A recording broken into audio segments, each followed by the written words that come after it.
Jadi kan sekalian promo ya, dapat. Kita bacakan dulu rundown acara ya Teh. Ada rundown acara kali ini, ada seri UMKM dalam program menambah masa simpan produk pangan. Jam 8 sampai jam 8.45 kita ada registrasi. Sudah registrasi semua? Alhamdulillah. Lalu ini sedang pembukaan sampai jam 8.45. Lalu nanti ada pembacaan ayat suci Al-Quran, lalu menyanyikan lagu Indonesia Raya, lalu ada sambutan dari pembina kampus UMKM Kuningan Ibu Hajah Dewi, lalu ada materi satu tentang mempertahankan gizi, mutu, fungsional dan masa simpan pangan oleh Bapak Wiman Sunaga, Reka Permana, Sarjana Teknik Pangan. Lalu dilanjut nanti ada sesi tanya jawab, jadi silakan nanti ada sesi pertanyaan boleh disiapkan dari sekarang. Lalu nanti jam 11 ya sampai jam 12 ada materi kedua, jadi jangan sampai pulang teman-teman, karena spesial banget nih yang ditunggu-tunggu adalah materi tentang pentingnya menjaga mutu produk untuk pemasaran oleh owner GNG yaitu Haji Kiki Al-Fariji. Lalu nanti jam 12 siang insya Allah kita tepat waktu ya, waktunya makan siang, soma, boleh pulang ya. Boleh juga mau masuk GNG, boleh bayar di bawah ya, murah insya Allah, mendingan bayar. Begitu. Kita lanjut saja acara selanjutnya ya Teh. Ada pembacaan ayat suci Al-Quran oleh Kang Ade Iman Alamku. Saya persilakan.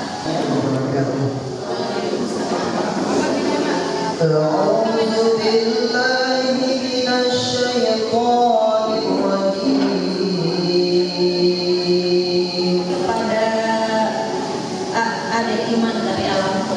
Mudah-mudahan apa yang dibaca, apa yang kita dengar, apa yang dilantunkan mendapatkan keberkahan untuk kita semua. Amin. Indonesia Raya, Indonesia tanah airku, tanah tumpah darahku. Di sanalah aku berdiri, jadi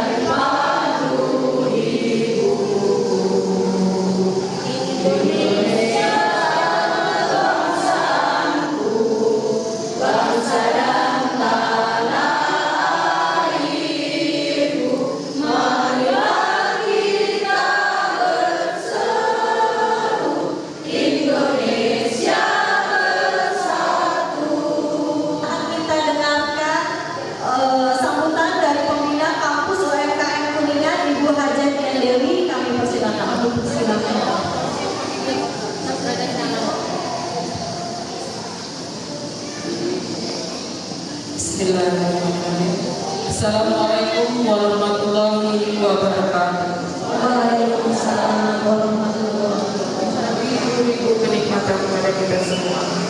Hari ini kita diberi keleluasaan waktu dipertemukan di tempat wisata GNG Kuningan yang sangat asri. Semoga kedatangan kita semua ke sini mendapat ridho Allah Subhanahu wa Ta'ala. Salawat serta salam tetap terima curahan pada junjungan Nabi Muhammad Sallallahu Alaihi Wasallam beserta keluarganya, dan semoga kita sebagai pengikut ajarannya mendapat syafaat di akhir zaman. Tidak hanya ilmu, tetapi di sini ada kegiatan taksim ya. Kalau salah setiap hari Rabu, setiap hari Rabu, sehingga memang semacam membangun silaturahmi sesama anggota UMKM itu sendiri. Terima kasih kepada Pak Amar yang selama ini begitu di produknya masing-masing. Terima kasih juga kepada Bapak Ferry, Pak Wiman, Reka Permana. Selamat datang Bapak Dirjen Supi, Bapak. Lalu terima kasih juga kepada para pengurus kampus UMKM dan jajaran panitia yang telah mempersiapkan sarana dan prasarananya sehingga acara ini bisa berjalan. Silakan fokus, disimak dengan baik, dicatat barangkali nanti lupa, karena ini ilmu yang sangat berguna untuk kita. Hatur nuhun sadayana ka Kang Aman, Pak Haji, Ibu sadayana, wargi-wargi sayana di dia anu atos mempertemukan kita di dalam forum yang mulia ini. Semoga menjadi pahala buat kita semua, dan bukan hanya itu, bisa diamalkan. Bukan hanya itu, bisa kita tegakkan. Karena ada hal-hal yang memang harus disampaikan ke orang dan perlu kita tegakkan, ya. Karena hakikatnya Islam itu dipelajari, diamalkan, dan ditegakkan. Nah, baik. Hatur nuhun, hapunten saya tidak bawa ini pointer ya. Sebelum kita bicara teknis, saya ingin sharing dulu kepada Bapak dan Ibu. Kan kemarin itu banyak diskusi, obrolan, dan harapan bahwa teman-teman itu banyak curhat tentang produk makanannya yang terkadang cepat rusak, bahkan sebelum rusak itu sudah meledak katanya, ekstrim gitu ya, produknya meledak gitu ya. Nah, biar agar lebih detail, izinkan saya minta sharing ya ke beberapa, biar nanti ke-capture oleh kita masalah, kegambar masalahnya ya. Ibu tadi betapa pentingnya masa simpan, tapi sebetulnya kalau diurut, masa simpan, gizi, nilai fungsional, mutu pangan, keamanan pangan, termasuk kesesuaian dengan peraturannya seperti halal, PRT, itu kan peraturan pangan ya. Masalah kemasan, kemudian termasuk untung ya, termasuk halal dan toyib atau keberkahan, kira-kira mana yang paling penting? Kalau kita sedikit merenungnya, lebih penting masa simpan atau lebih penting untung atau lebih penting halal dan toyibnya? Kira-kira mana yang paling penting? Halal toyibnya. Halal toyib itu mungkin produknya halal yang dan toyib, tapi belum tentu memberikan keberkahan. Manakala kita mengelolanya atau memanfaatkan hartanya tidak dengan cara yang diridhoi oleh Allah. Nah, jadi nanti sebetulnya semuanya adalah penting, tapi maksudnya bagaimana kita harus melakukan apa ya, secara keseluruhan. Jangan sampai nanti hal-hal ini itu terlupakan. Nah, itu yang penting ya. Karena gini, saya dulu juga bekerja, Pak. Dan perusahaan saya bekerja itu luar biasa, sampai perusahaan nasional ya. Tapi kemudian owner itu katakanlah meninggal ya, dengan meninggalkan sisa riba gitu ya. Kan Masya Allah kan gitu ya. Dan perusahaan itu kalau dihitung omsetnya udah triliun. Tapi kalau ditawar oleh orang cuma 20 miliar. Artinya apa? Perusahaan itu antara utang sama aset itu hampir nol selisihnya. Coba 20 miliar dibandingkan triliunan, nggak ada artinya, sama aja dengan 1 rupiah dengan 100 ribu gitu. Kenapa? Karena tergulung oleh riba, nah gitu ya. Padahal itu bisnisnya udah dikompres banget.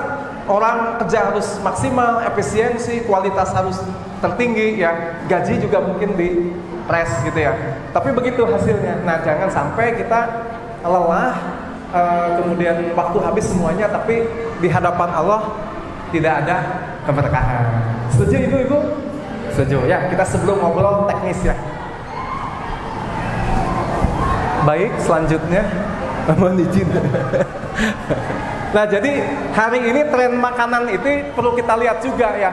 Oke lah, Bapak Ibu tadi membuat makanan itu, tapi hari ini tren makanan itu memang ini digitalisasi, ada makanan kesehatan, walaupun yang alami itu ada ya. Ini asli Kuningan kelihatannya Bu ya. Ini naon Peyem, ini Jennifer. Tapi ingat, ini Kalbe. Kalbe itu perusahaan besar untuk bidang obat-obatan. Mereka sudah mengincar. Mengincarnya apa? Susu steril yang digabung dengan ekstrak minyak zaitun. Artinya ke depan itu orang-orang itu sudah makanan itu trennya untuk kepada kesehatan atau fungsinya. Jadi misalkan hari ini bolet ya, bolet itu pemanfaatannya kan oleh orang Jepang dan Korea, Taiwan. Tapi kenapa kita loss? Padahal itu sumber luar biasa. Nah, contoh ya. Nah, artinya mangga nanti ke depan selain orientasi akhirat, orientasi masa depan untuk desain produk tuh kita pikirkan bareng ya. Walaupun UMKM, insya Allah dengan teknologi tepat guna, mudah-mudahan bisa kita buat gitu. Nah, menjadi renungan untuk pelaku bisnis A'udzubillahi minasyaitonirrajim. Bismillahirrahmanirrahim. Wa kulu mimma razaqakumullah. Dan makanlah, kata Allah tuh, dengan rizki yang Allah karuniakan. Jadi rizki itu sebenarnya dari Allah, bukan karena kita kerja, bukan karena kita pintarnya, tapi rizki itu memang dari Allah.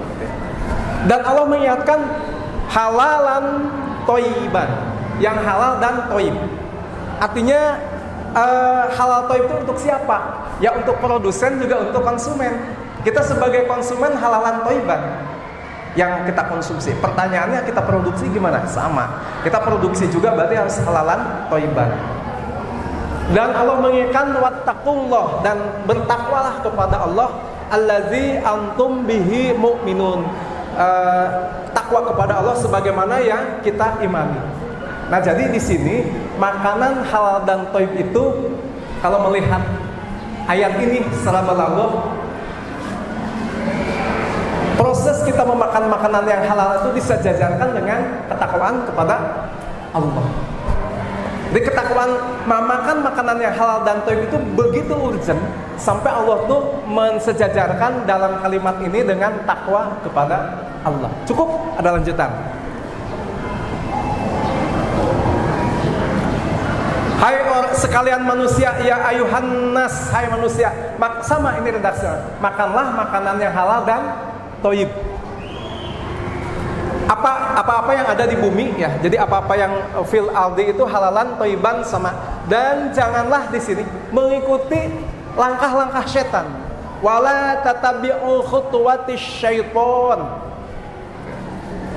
Innahu lakum aduwwum mubin. Dan setan itu adalah musuh yang nyata bagi kita. Artinya apa di sini?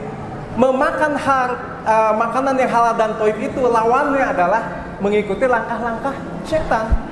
Jadi ini ngeri banget ya, strategis banget. Nah itu ya, menjadi rumah. Jadi ini penting ya. Kemudian berikutnya, ini di dalam hadis Rasulullah mengingatkan kepada Ka'ab bin Ujrah, sesungguhnya daging yang tumbuh dari makanan yang haram layaknya tempatnya di neraka dan tinggalnya di neraka. Ya. Au li bihi, dan tempatnya di neraka. Jadi masya Allah ya. Selanjutnya, nah ini ya, sungguh akan datang kepada manusia suatu masa di mana seseorang sudah tidak peduli lagi dengan cara mengambil harta, apakah itu halal ataukah haram. Dan diingatkan pula, jangan membuatmu takjub seseorang yang memperoleh harta tapi dengan cara yang haram. Jika diinfakkan mendapatkan dosa gitu ya. Jika ditolak, jika dipertahankan, maka tidak akan memberikan keberkahan. Jika dijadikan sebagai waris, maka akan menjadi belenggu di yaumil akhir, belenggu api neraka. Jadi dari harta haram itu tidak ada manfaatnya sedikit pun ya. Nah, baik, kalau kita melihat rantai pangan yang halal, nah baru kita masuk ke kita. Ya, baik konsumsi khususnya pebisnis. Pertama adalah akad bisnis. Tadi saya mendengar Kang Ustadz Amar ya, beliau kerjasama ya dengan Ibu Olive untuk herbalnya. Nah, pertanyaannya di sini, kalau ini akadnya tidak syar'i atau akadnya batil, maka kesininya semuanya haram, gitu. Sebagaimana seorang laki-laki dan perempuan menikah tapi batal nikahnya, akad nikahnya batal, maka wanita itu bukan istrinya gitu, dan seterusnya. Anaknya juga bukan anaknya gitu, dan seterusnya. Bahkan dia menafkahi perempuan itu adalah dosa gitu ya. Nah, makanya nanti kita belajar nanti di next event ya. Kemudian permodalan, mungkin di sini ada modal yang halal, ada modal yang tidak halal. Nah gitu. Manakala modal bisnisnya itu haram, ya kesininya juga tidak halal. Bahkan di dalam sebuah hadis, 1000 dirham dicampur dengan 1 dirham yang haram, 1000 dirham yang halal dicampur dengan 1 dirham yang haram, maka semuanya haram. Ngeri ya. Nah, baru ibu-ibu di proses pengawetan, di sini ada proses diproduksi. Di sini ada SDM. Bagaimana kalau kita mempekerjakan orang tapi akadnya tidak syar'i? akadnya batil. Nah itu. Atau bagaimana di sini raw material, nah nanti bicara bahan baku, akad dengan pembelinya tidak syar'i. Mungkin bahan bakunya halal, tapi akad dengan pembelinya tidak syar'i, maka haram juga produknya itu. Nah makanya di sini untuk bahan baku selain akad pembelian yang syar'i, juga spesifikasi bahan baku. Maksudnya spesifikasi bahan baku itu misalkan kualitasnya yang aman dan sebagainya. Nah termasuk ini ya. Nah baru proses produksi nanti kita akan ngobrol di sini hari ini ya. Nah menghasilkan produk. Misalkan produknya halal, kemudian kita jual ke konsumen, akad jual belinya tidak syar'i, haram juga itu hartanya gitu. Barangnya sih halal, tapi hartanya haram. Misalkan jual belinya bohong, jual belinya tidak clear akad-akadnya dan sebagainya. Nah makanya nanti menjadi peluang besar untuk mencari ilmu kita sebagai seorang pengusaha di dalam makanan atau apapun itu mengembangkan ini ya nanti. Akad-akad penjualan termasuk spesifikasi produk ini harus clear juga. Di Thaif itu adalah selain dakwahnya kepada tokoh, di Thaif itu adalah lumbung pangan. Thaif itu adalah lumbung pangan. Jadi Thaif itu dataran tinggi, sumber mata air subur. Nah gitu ya. Selain di situ ada tokoh-tokoh. Nah, itu. Kemudian ketahanan negara ini detail karena nanti akan panjang ya. Cuman menggambarkan saja. Pertama cara alamiah, cara fisik. Kedua adalah cara biologis dan ketiga adalah cara kimia. Nah, cara fisik itu suhu tinggi. Nah, ibu-ibu tadi udah ada suhu tinggi ya. Bisa sterilisasi, bisa pasteurisasi atau dengan dimasak. Atau digoreng, atau dikukus, atau direbus. Apalagi ya? Disangrai, di oven. Ya, tadi yang cookies ya. Nah, ini nanti yang penting sebetulnya kecukupan suhu. Nah nanti ini butuh nggak bisa digambarkan secara umum di sini ya. Tapi itu ada sainsnya bagaimana kecukupan suhu itu. Tergantung bahan baku, produk dan cara penyimpanan. Kalau misalkan ikan, ini soalnya ikan itu mau disimpan di suhu ruang, nggak bisa dengan hanya pasteur atau masak. Maka dia harus disterilisasi kayak gitu, dikalengkan. Tapi kalau ikan ditaruh di suhu kulkas nantinya produknya gitu ya, maka cukup dengan dipasteurisasi kayak gitu. Termasuk nanti setting masa simpan. Bisa saja kita masa simpannya 1 minggu, maka cukup dengan direbus sebenarnya di dalam kaleng 1 minggu. Tapi kalau mau 2 tahun, ya bisa jadi harus dipasteur dan sebagainya. Makanya tadi saya juga antara seneng, bingung, dan tanda tanya. Saya ada roti, ada pizza, 2 hari udah bulukan, pengennya berapa? Pengennya sebulan. Saya justru aneh kalau ada roti sebulan, berarti itu pakai bahan pengawet yang aneh gitu. Jadi di dalam makanan itu ada alamiahnya, karakteristik naturally alamiahnya. Nah itu sunatullah yang Allah berikan. Saya ingin jualan pisang, ya paling cuma seminggu ya, atau 3 hari, karena kesananya akan rusak. Nah ini nanti dipelajari. Jadi sunatullahnya makanan itu segitu yang nggak bisa dipaksakan. Mungkin dengan rekayasa bisa, tapi nanti mungkin agak mahal. Tapi bisa kasus per kasus nanti kita obrolkan. Kemudian suhu rendah. Nah sekarang, tapi ini saya pikir biayanya mahal. Karena di setiap rantai bisnis kita mungkin perlu ada penyimpanan dengan kulkas dan sebagainya gitu ya. Kecuali yang ini frozen food.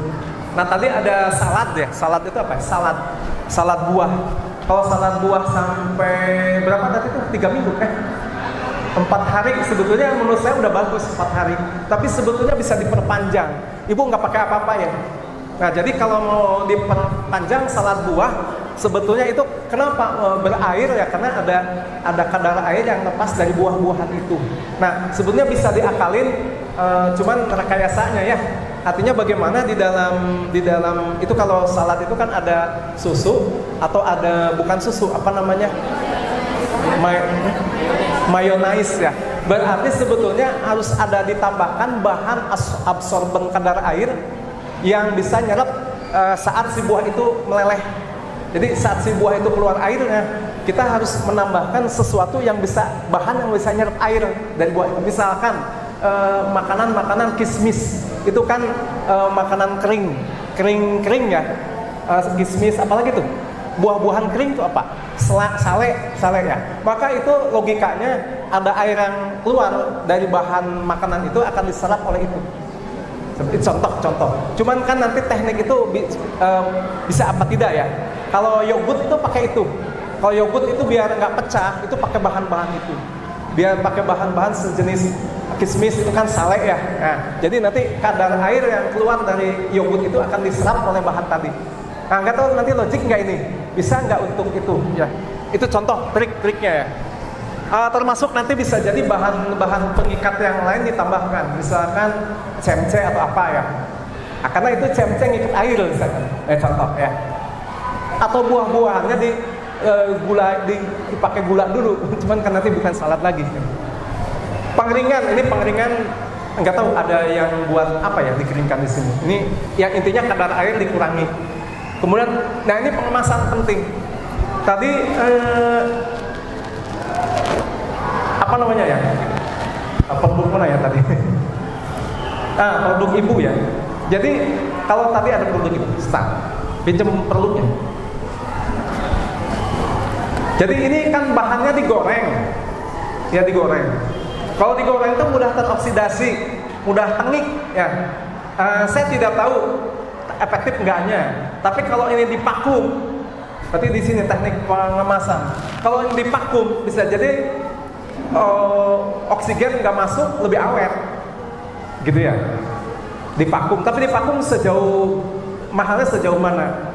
Atau di dalam penggorengan itu tergantung minyak. Di industri modern, minyak itu mengandung BHA, BHT. Itu adalah antioksidan agar tidak mudah tengik. Tapi sekarang banyak berkembang minyak-minyak mahal tapi kualitas rendah. Bukan minyak murah ya. Minyak mahal tapi kualitas rendah. Dan itu mudah tengik, mudah rusak, dan itu spesifikasinya rendah itu, yang minyak curah itu. Nah itu mudah tengik. Nah tadi menyambung di pengemasan dan pengeringan. Kalau tadi ada olahan bawang yang digoreng biar tidak mudah tengik, biar minyaknya tidak banyak. Memang ini minyaknya banyak, jadi bisa dikeringkan. Jadi setelah digoreng itu dikeringkan minyaknya. Misalkan dengan spinner, mungkin udah ada yang pernah ya spinner ya. Di industri modern pun itu spinner dipakai gitu ya. Nah, mungkin agak murah ya. Kurang lebih gitu. Terus tambahan, apakah ada antioksidan di sini nanti bahan tambahan. Teknik penyimpanan, ya. Makanya mau di suhu ruang atau di suhu rendah itu nanti tergantung produknya. Kalau tadi pizzanya ditaruh di suhu kulkas mungkin aman sampai seminggu. Cuma nanti kering. Biar nggak kering berarti pizzanya harus dikemas dengan kemasan yang terselimuti oleh plastik. Nanti tinggal ngitung biaya kan gitu ya. Tinggal ngitung biaya. Artinya dikemas vakum sehingga tidak kena dengan udara luar, itu bisa awet. Artinya dari udara dan kering ya. Kemudian penyajian. Nah, penyajian juga penting. Artinya Ibu titip di sini ya. Apakah makanan yang kita ini tuh harus digoreng dulu atau langsung dikonsumsi atau harus dimasak dulu? Nah, itu nanti penting, termasuk salad. Salad itu gimana cara memakannya? Langsung dimakan atau harus masuk ke microwave dulu ya, atau bagaimana ya? Karena bisa jadi untuk makanan-makanan tertentu itu syaratnya pakai microwave dulu. Misalkan burger yang berminggu-minggu gitu ya. Karena kalau enggak itu bakteri patogen tumbuh atau bakteri yang lainnya banyak, nanti berbahaya ya. Nah ini penting ya. Kemudian ini mah teknologi modern ya. Kita sulit iradiasi, nanoteknologi dengan tekanan tinggi, dengan elektromagnetik dan sebagainya, itu udahlah lewat. Tapi punten, hari ini kita bersaing dengan mereka juga. Jadi misalkan apa ya contohnya? Mungkin minuman seperti Jennifer. Mungkin orang lain udah menggunakan teknologi nano. Artinya material bahan itu dibuat kecil banget sehingga nanti nutrisinya lebih tinggi gitu. Zat gizinya lebih tinggi, ke dalam tubuh itu pengaruhnya, fungsionalnya lebih tinggi. Tapi udah lewat lah gitu. Juga ada yang pakai high pressure, misalkan susu. Susu tuh nggak usah pakai panas, nggak usah dimasak, tapi di high pressure gitu ya. Sehingga bakterinya nanti pada mati. Itu contoh ya. Nah ini teknologi termasuk ada ultraviolet. Ultraviolet mungkin di air minum kemasan itu udah banyaknya ultraviolet dilewatkan. Itu contoh. Kemudian yang cara biologis bisa fermentasi, bisa enzim. Nah ini saya menarik di sini yang fermentasi. Karena fermentasi itu bisa merubah bahan pangan, rasanya berubah, zat gizinya berubah, terus ada fungsi kesehatan. Di sini siapa yang pakai fermentasi? Ada nggak? Ada yang fermentasi? Nggak ada. Buat manisan gitu? Ada. Atau ada yang mau nyoba? Peyem itu fermentasi itu. Ada yang peyem? Ada. Itu menjadi sebuah pangan masa depan itu fermentasi. Ya, madu. Madu difermentasi nanti menjadi cuka. Itu bagus.